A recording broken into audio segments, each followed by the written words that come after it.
Hi aspirants, welcome to SRV's current affair videos.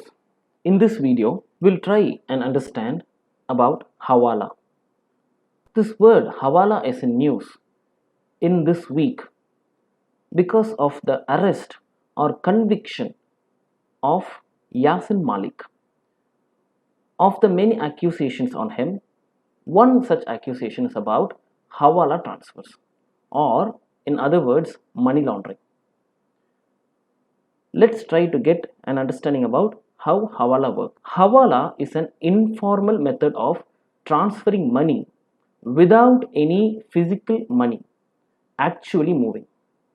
It is described as a money transfer without money movement. Another definition is simply trust. Hawala is used today as an alternative remittance channel that exists outside of traditional banking systems. So you have to remember it is used for remittance. And we know what is remittance. For example, let us make it simple. Our relative is working in another country. He or she earns a salary. They send that amount back to our own country. This amount is called as remittance. Now getting back, Hawala is thought to come from the Arabic word which means assignment or bill of exchange, or the Hindi word for reference. Transactions between Hawala brokers are made without promissory notes because the system is heavily based just on trust. Hawala is sometimes referred to as underground banking. Hawala networks have been used since ancient times and today are widely among expats sending remittances home. Hawala provides anonymity in its transactions, as official records are not kept and source of money that is transferred cannot be traced. This is the problem with Hawala. It gives anonymity. Hawala is also finding a foot in the world of financial technology nowadays, which grants access to money transfers among the unbanked and underbanked populations of the world. Some countries like India have made Hawala illegal due to its informal nature and absence of regulation or any sort of oversight. Hawala originated in South Asia during the 8th century and is used throughout the world today. Hawala originated in South Asia, but now it's in entire world. Unlike the conventional method of transferring money across borders through bank wire transfers, money transfer in Hawala is arranged through a network of Hawaladars or Hawala dealers, or simply locally called as brokers. Debt between Hawala dealers can be settled in cash, property, or services. A Hawaladar who does not keep their end of the deal in the implied contractual system of Hawala will be tagged as one who has lost their honor and will be excommunicated from the network or region. Simply, it's like removing their license. Migrant workers who frequently send remittances to relatives and friends in their countries of origin find the Hawala system advantageous. Hawala facilitates the flow of money between poor countries where formal banking is too expensive or difficult to access.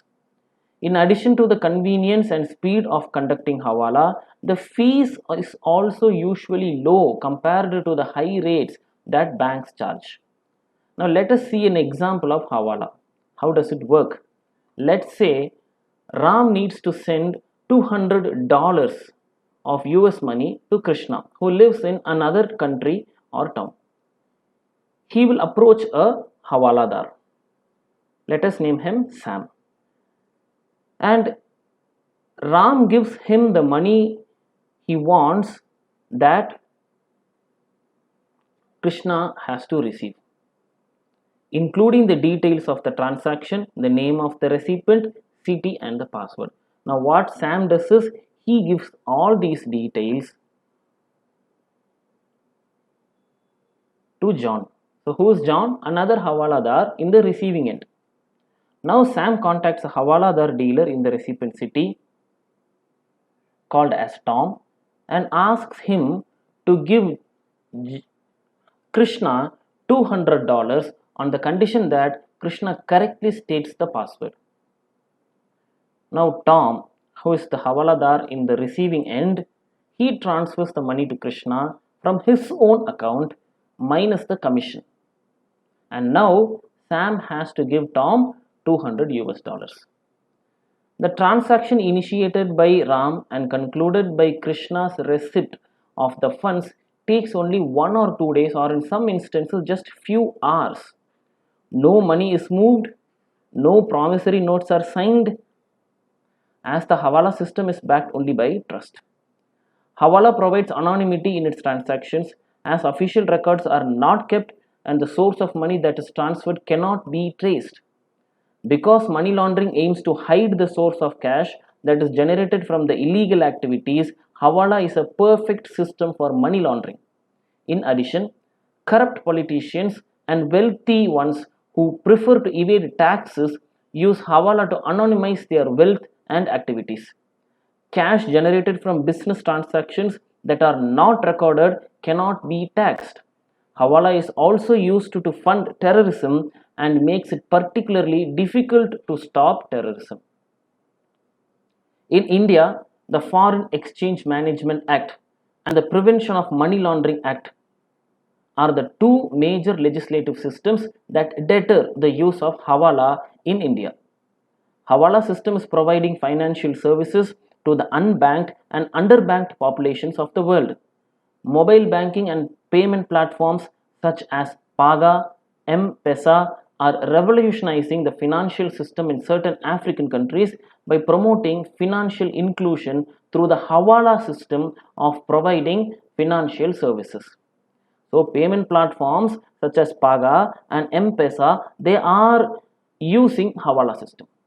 The punishment for Hawala in India is a monetary penalty of up to 3 times the sum involved, with a cap of 2 lakh Indian rupees, confiscation of the currency, security or other money and property related to the violation, and imprisonment if the penalty is not paid.